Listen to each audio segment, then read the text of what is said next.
What's up, y'all? Welcome to a little FreeChinaPost update. I, of course, lied to you all and said that I would be bringing you a podcast this weekend. Well, Ari's not back in town until Wednesday. He's got commitments, let's say, including not to this podcast. So, we will not be able to do one of those for a little bit. I did do about 6.5 hours of streaming content yesterday.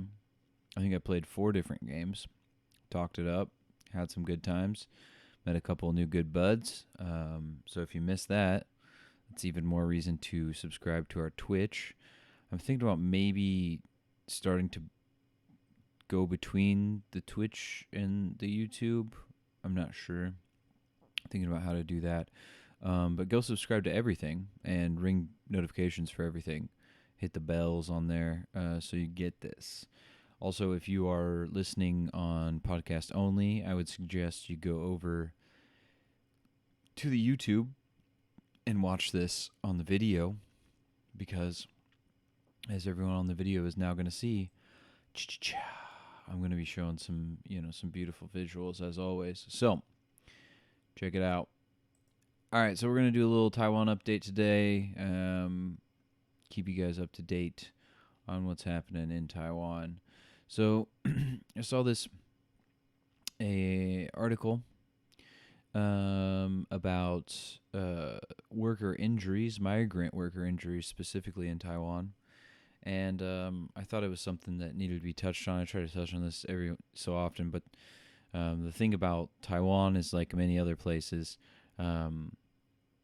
physical laborers and also like blue-collar workers and especially migrant workers are basically ignored in a lot of cases and straight up taken advantage of in most others.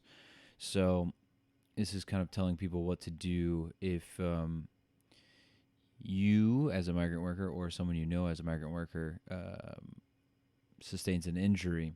Now, this is from the China Post, not the Free China Post, which obviously, if you're free, it's better than if you're just the China Post. So I would like to say that this is a sub-quality news outlet, and everyone should take that to heart and should, pay attention more to us. We got a beautiful website over here. You come check that out, but more on that later. So it's talking about basically, like most times, I'm not going to read over everything, but it's saying that, if you can go to OSHA or the Ministry of Labor if you sustain an injury. They're trying to make more concessions, I guess. So there's potential if like your visa expires when you're kind of in dispute with this company. You can apply for an extension. The issue with this is, if anyone's been paying attention to Taiwan at all during this pandemic, switching your visa status, filing paperwork, Ari and I both went through this with getting our permanent residency here, is a nightmare. It's absolutely an awful, awful experience. A lot of times it's simply unattainable. Luckily, we got ours in good time. I had a better experience than Ari did, but we were in different cities, so I think that was part of it. But a number of people have been trying to get back into the country or switch their visa status and being told they have to leave the country in the middle of a pandemic. It's just an absolute disaster. And when you pile on top of that the fact that these are kind of the less seen, as people often use with people like sex workers, kind of the less dead, that kind of nomenclature, where you're dealing with these people. So this is talking about like if they pass away, if they're killed on the job, they can get 5 months of funeral subsidies and 40 months of compensation. But if they're injured, they can also get some rewards.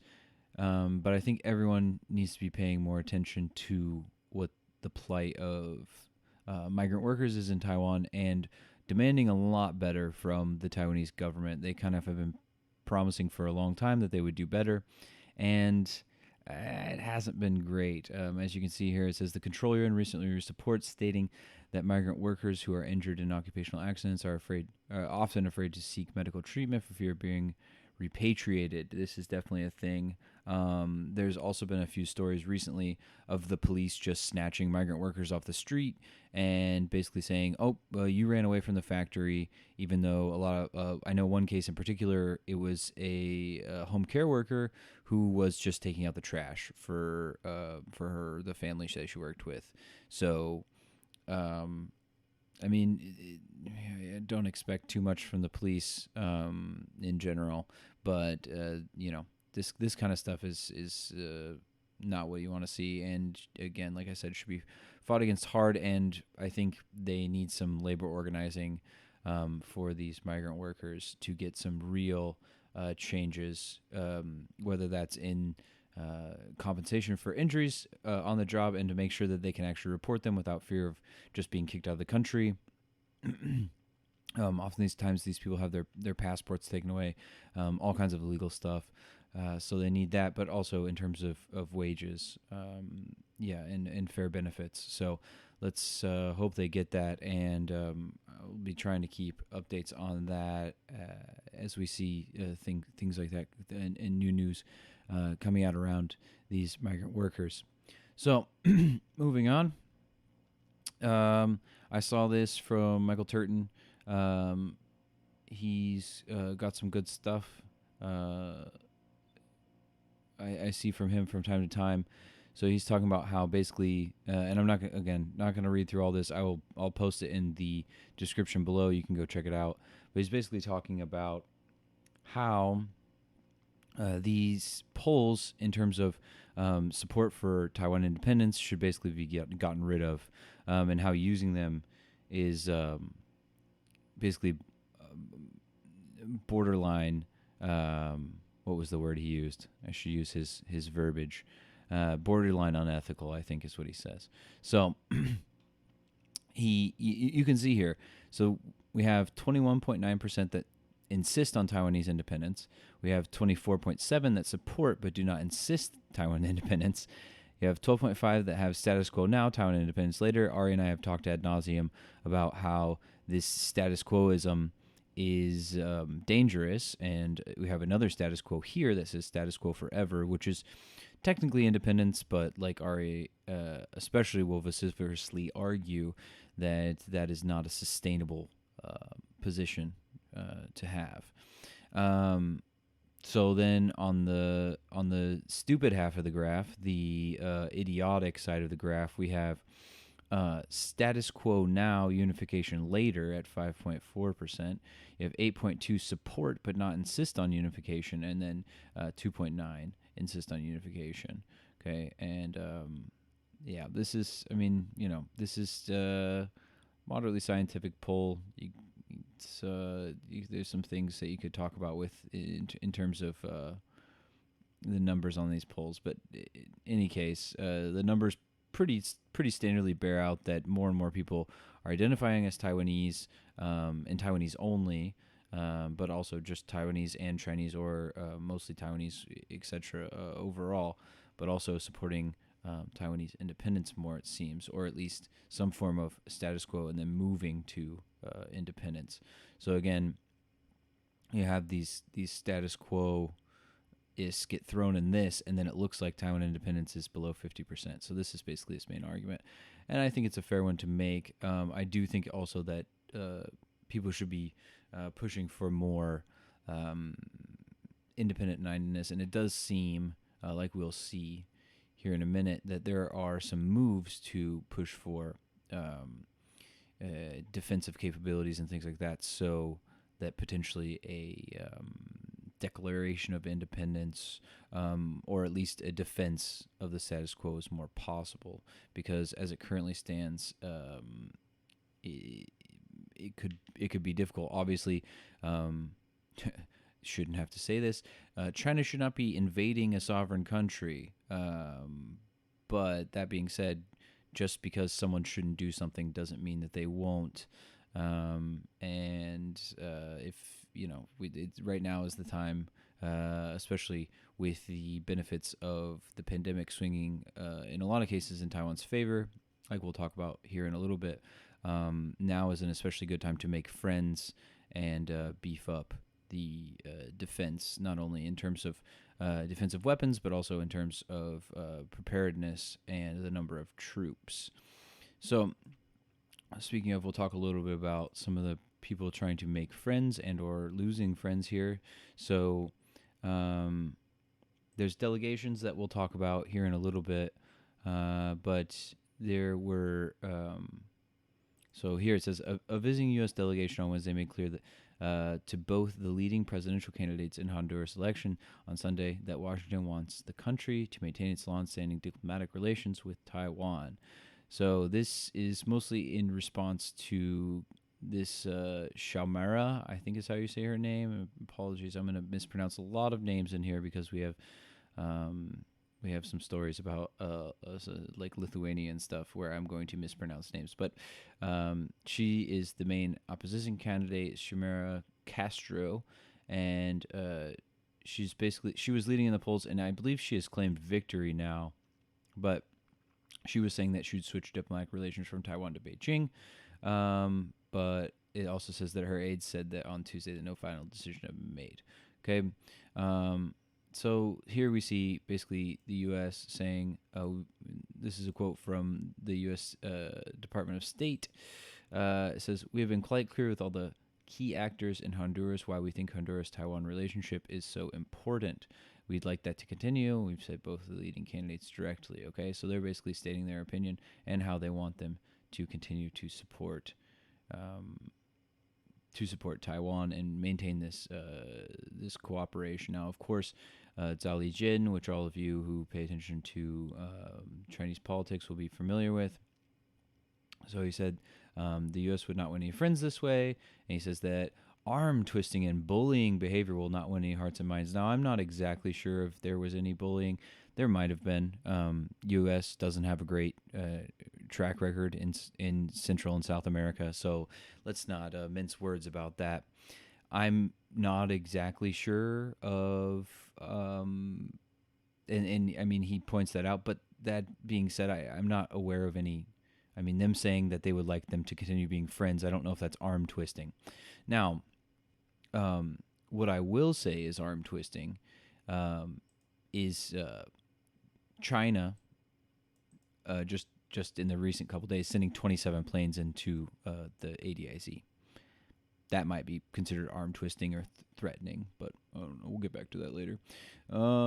So this was also another part of why we saw these incursions and also some anger from China recently. So you had a delegation of bipartisan representatives from the U.S., namely this is the one that got a lot of coverage, was Representative Nancy Mace, who is a congresswoman from South Carolina's 1st District.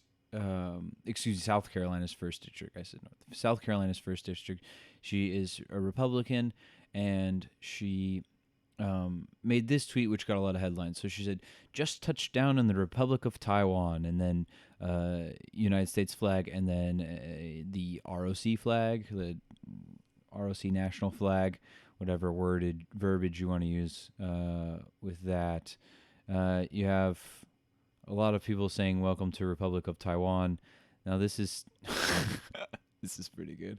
Not a lot of people use this word because it's not real. So you had some people being happy about it, like you say. You can see some of these. This is I've had I've had this man on the podcast before, but you have some people being happy about this, and then Roy here is actually really good on labor. You should. He's a good follow on Twitter. He's, I believe, Singaporean, or at least spent some time in Singapore. I'm sorry, I don't know his. Excuse me, I don't know his full backstory, but he does some really good discussions and labor reporting in Taiwan. So give that a follow as a little side point. But anyway, I find it kind of silly, but it's not the biggest of deals to me. People are also remarking that they came on a military jet, I believe, so that was kind of a big deal. But yeah, so people were losing their minds on both sides. I think it's kind of silly and kind of dumb, but honestly, I'm glad that there are people coming over. I do hope that we can look at some of this real quick. So it seems like some of this is kind of being used as like a way to punch China. We see her, a sitting congresswoman, lashing out at LeBron James, who I'm not a big fan of. I haven't been, just because of the way that, he's an amazing basketball player. Let's get that straight. And I thought when he spoke out for Black Lives Matter, that was great. He's done a pretty bad job on China. That's clear. Obviously, I think he should take a lot of criticism for that. But I don't know that sitting Congress people need to be doing this. Anyway, I do have to say they did get told to cancel their trip. So, again, these, sending literal warplanes into Taiwan. Not into. I should be more precise with my verbiage. Excuse me. They send them near Taiwan, into Taiwan's ADIZ, which is technically. I always want to keep this clear. The ADIZ is not the same as Taiwanese airspace. That should be clear. But it's obvious what they're doing. Just like when the U.S.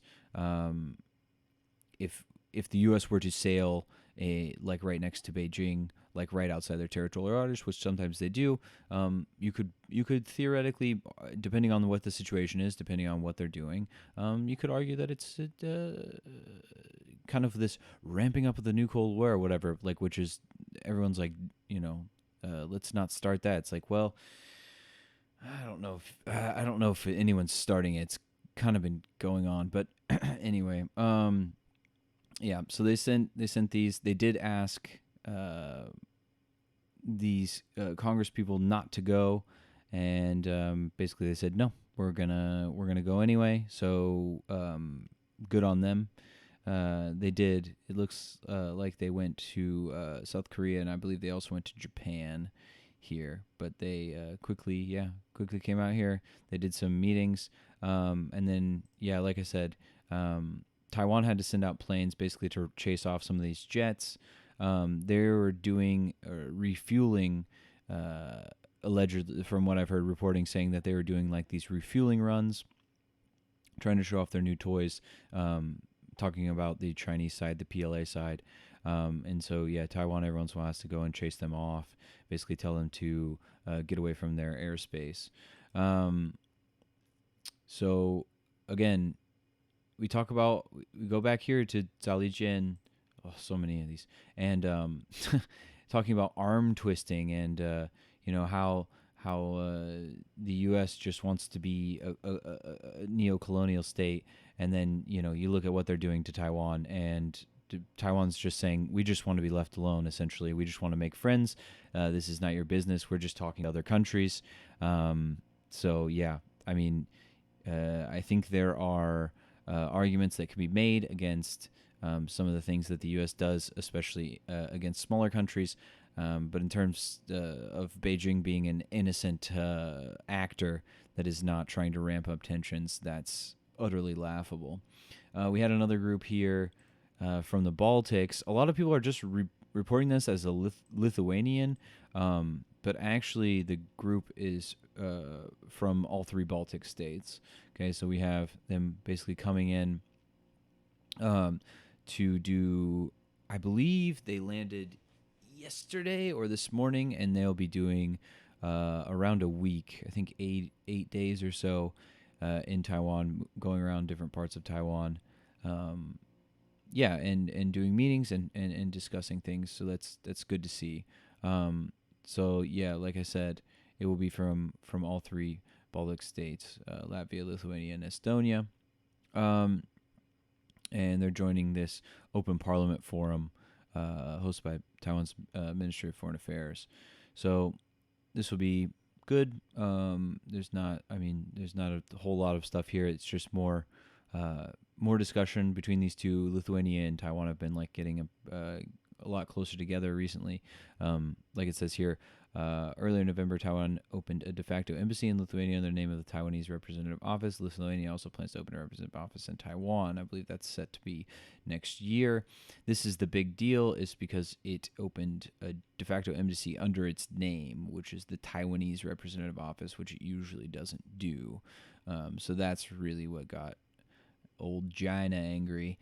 And old Gigi Bing's just freaking out. So, I mean, but, it's obligatory, so it's almost not even worth mentioning. Stay mad, son. And then we also have Italy, who has been growing closer to China in recent days. Now, the representative to Taiwan, David Giglio, or Giglio, or Gigolo, as I'm going to call him for the rest of this article. The silent giant is what he's calling Taiwan now, okay, of the global supply chain. So basically talking about semiconductors, but also different factories. Obviously, super important right now we're having a huge chip shortage. So obviously, Taiwan is huge in that. The big one right now is for the automotive sector, but you can see it. I mean, if anyone's a gamer like me, you can see it in the how long it takes to get graphics cards, everything like that. Obviously, with the supply chain issues we've had, which is why we need to diversify the supply chain. It's gonna be rough, especially with COVID-19, especially with our new.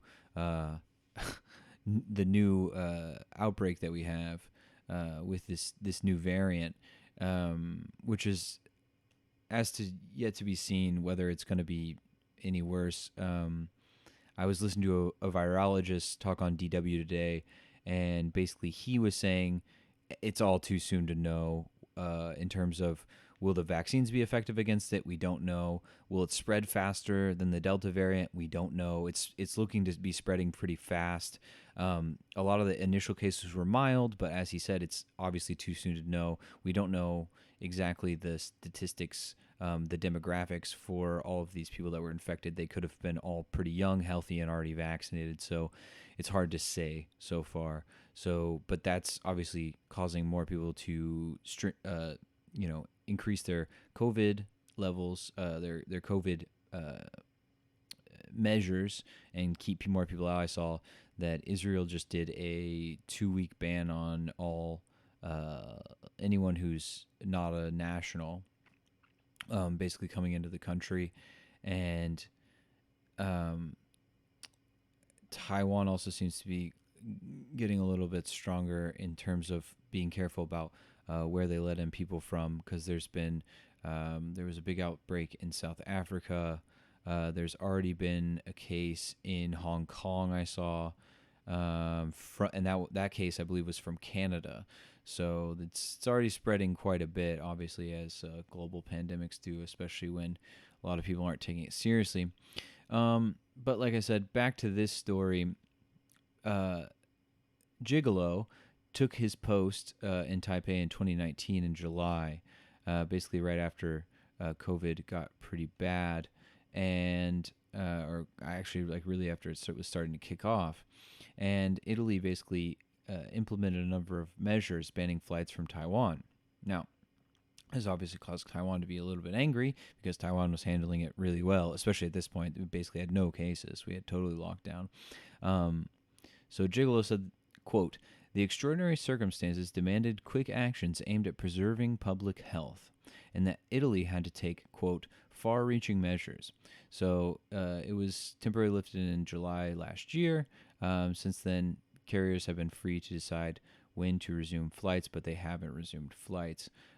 So this is another potential way that Taiwan could use soft power, saying, well, listen, if you're going to treat us as kind of a second-tier power, or you're not going to respect our sovereignty, well, then maybe you don't get our chips anymore. And you can go other places. You can go to China, but the chips, they are not the same. And because Italy, this specifically to Italy, they have such a massive like a car industry. Now, it may not all be manufactured in Italy anymore, but they like to, a lot of places like to prefab a bunch of stuff in places like China and then bring it back. And I don't know all of the Italian car manufacturers. I'm not a big car boy, but it's possible that would be a way to get a little leverage over these places and say, yeah, listen, like if you're gonna treat us like garbage or not recognize us, then fine, that's fine. You don't get our chips anymore. And Taiwan's pretty much got the best in the world. They've got a pretty big corner on the market. Probably even more so with the fact that they're one of the few countries that doesn't really have to worry about huge outbreaks right now, and thus can manufacture at a pretty high level. Now, shipping is another concern, but they can at least get them out there. There was something else in here. Oh, I was going to show you guys. Well, first of all, this. So go read this about Lithuania. I like to plug this article, but yeah, this I don't think that Lithuania will be Taiwan's Iceland, but it's nice to dream, right? So you can go read this article. I basically talk about how Lithuania was recognized by Iceland right after Lithuania left the Soviet Union, and was a huge part because of Iceland. Basically, a lot of European countries were afraid because of their proximity to Russia to recognize Lithuania.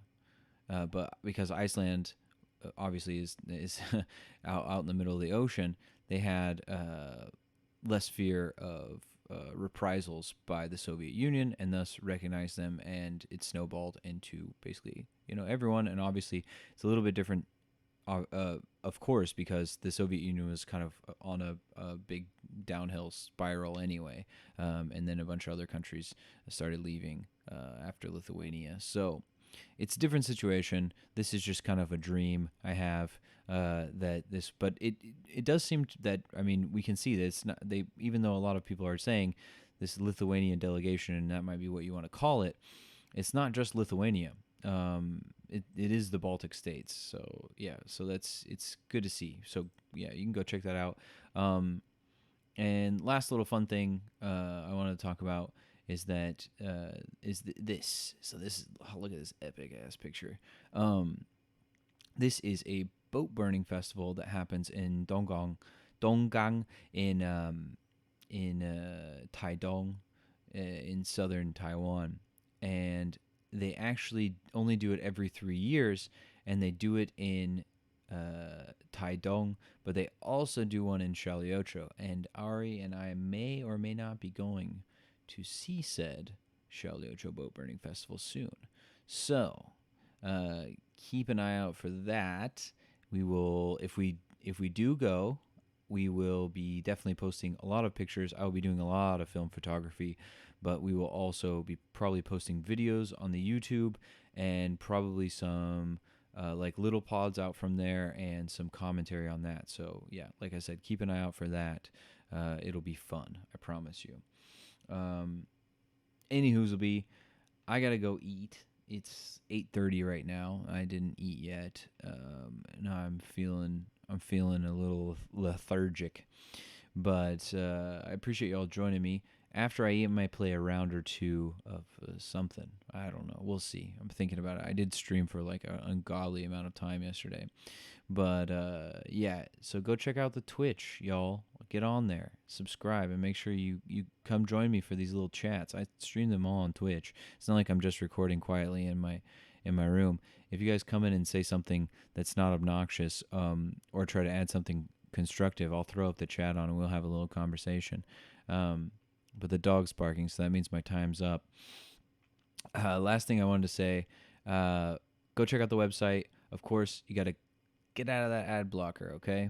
So, yep, look, paused, always, got it, ding, okay? So then you can see some of these ads, so they should be customized to you. And if you see any that you think are interesting, go ahead and let's see. Oh, what do we got here? Okay, we got some. What is this? Okay, so you got some insurance here. You can hit some insurance, or I don't know, whatever cool stuff you guys get. You just pop that open, and then you can check this out.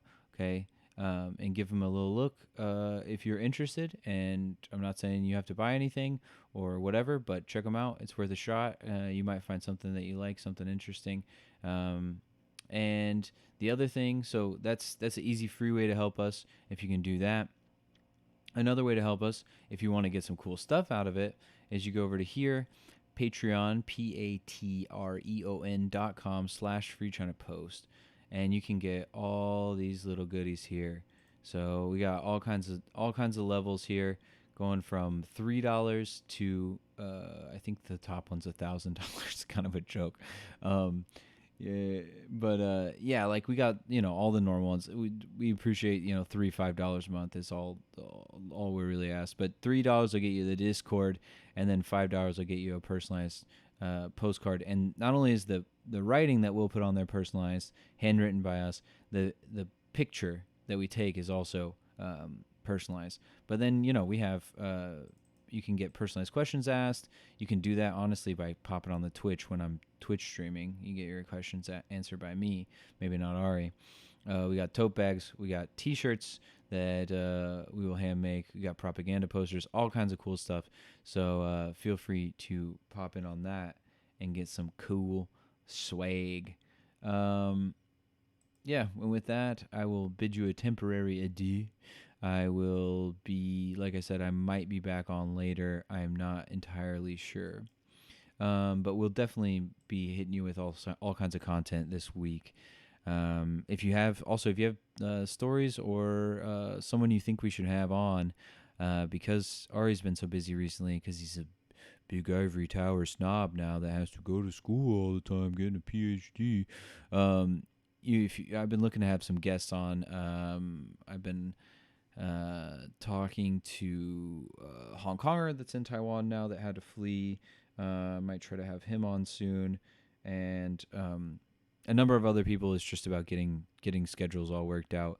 But yeah, if you have someone you would like to recommend to us, hit us up, and I'll try to get him on the pod, and we'll figure it out. But yeah, I love you guys. I will talk to you very soon. You know the deal. FCP 最大 baby.